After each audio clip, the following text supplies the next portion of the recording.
Vamos a meternos de lleno en un análisis bastante audaz y, la verdad, bastante alarmante sobre la crisis de seguridad en México. La idea central, que viene del libro El monopolio roto, es tan simple como aterradora. El Estado mexicano ha perdido su función más elemental, que es tener el control de la violencia, y ahora mismo se enfrenta a un poder rival que le está disputando el territorio, la gente, todo. Venga, vamos a ver cómo se ha podido llegar a este punto. Y ojo, que el punto de partida no es un despacho ni un montón de datos. Es esta experiencia. Es el propio autor parado en una carretera de Zacatecas con el cañón de un fusil apuntándole directamente a la cara. Es ese miedo, ese terror personal que se ha repetido millones de veces, el que dispara la gran pregunta del libro. Pero bueno, ¿cómo hemos llegado hasta aquí? Y esa pregunta nos lleva directos al corazón del problema, el colapso de la promesa más básica que cualquier Estado moderno le hace a su gente, que es básicamente garantizar su seguridad. A ver, rebobinemos un poco a la teoría política más básica. La idea es que todos renunciamos a tomarnos la justicia por nuestra mano y le damos ese poder, ese monopolio de la violencia, al Estado. ¿Para qué? Pues para no vivir en una especie de anarquía, en una guerra de todos contra todos. Este pacto es, literalmente, el cimiento de nuestra civilización. A cambio de ceder ese derecho, el Estado nos protege. Pero claro, ¿qué pasa cuando ese pacto se hace añicos? Y aquí es donde el libro lanza la bomba. Lo que argumenta el autor es que en muchísimas zonas de México, el Estado en la práctica ha dejado de existir. Los cárteles ya no son solo un problema de delincuencia, son de facto un poder alternativo, un contraestado que recauda sus propios impuestos, imparte su propia justicia y al final decide sobre la vida y la muerte de la gente. Vale, pero ¿cómo se llega a esto? O sea, ¿cómo unos grupos que empezaron como simples traficantes acaban convertidos en ejércitos privados capaces de desafiar a un país entero? Pues la respuesta está en un enorme vacío de poder. Es que fue, literalmente, la tormenta perfecta. Primero, el propio Estado mexicano decide disolver la DFS, que era una agencia que, de forma corrupta, claro, regulaba el mundo del crimen. Quitó al árbitro del medio, por así decirlo. Casi a la vez, caen los grandes cárteles colombianos. Y los grupos mexicanos, que hasta entonces eran poco más que transportistas, de repente heredan todo el negocio. Pasan a ser los jefes. Todo el poder y todo el dinero se muda al norte, justo en el momento en que no había nadie para poner orden. Y aquí se ve clarísimo cómo estos grupos no solo se dedican a la violencia, sino que imponen su propio orden. Es que suplantan al Estado en sus funciones más básicas, crean una especie de paz perversa basada en el sometimiento. Y para la gente que vive ahí, abandonada por el gobierno, a veces ese orden criminal parece incluso preferible al caos total.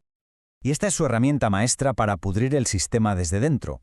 Plata o plomo es mucho más que un soborno, es una estrategia de aniquilación. Pensemos en un policía municipal con un sueldo miserable.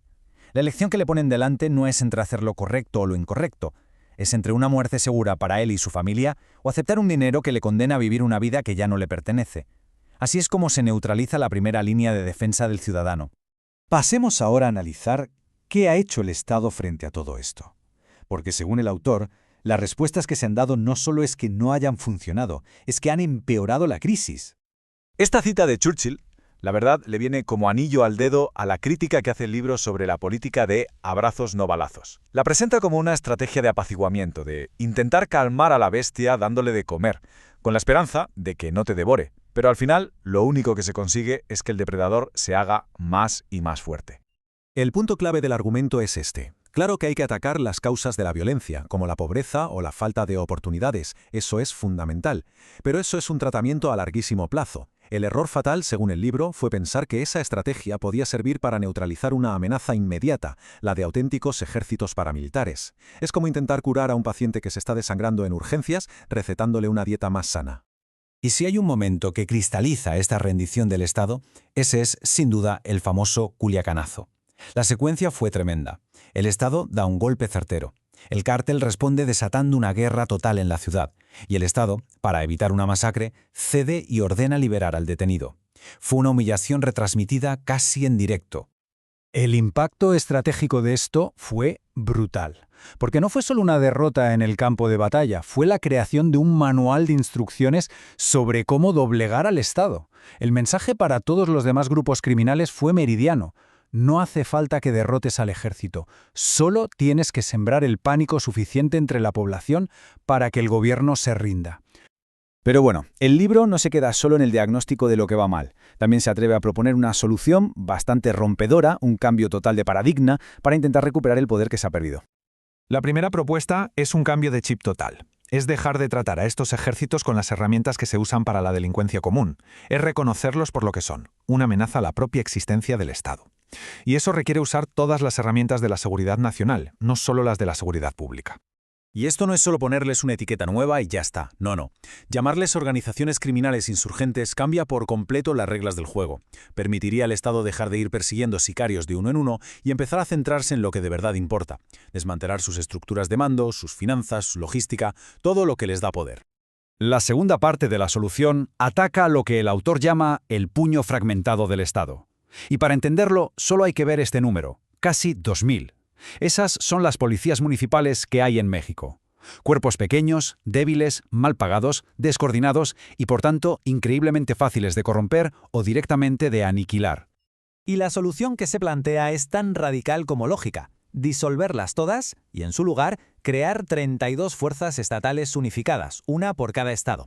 La idea es pasar de tener 2000 dedos débiles a tener 32 puños sólidos, profesionales y bajo un mando único.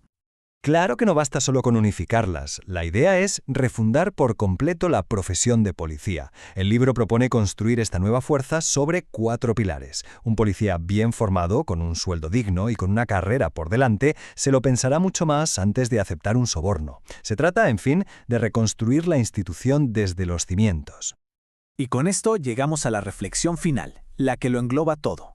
Porque al final, más allá de las estrategias, las leyes o las reformas, la batalla de fondo se libra en el terreno de la voluntad política. La cuestión no es si el Estado tiene la capacidad para ganar esta lucha, sino si de verdad tiene la decisión, la voluntad de ejercer como un Estado.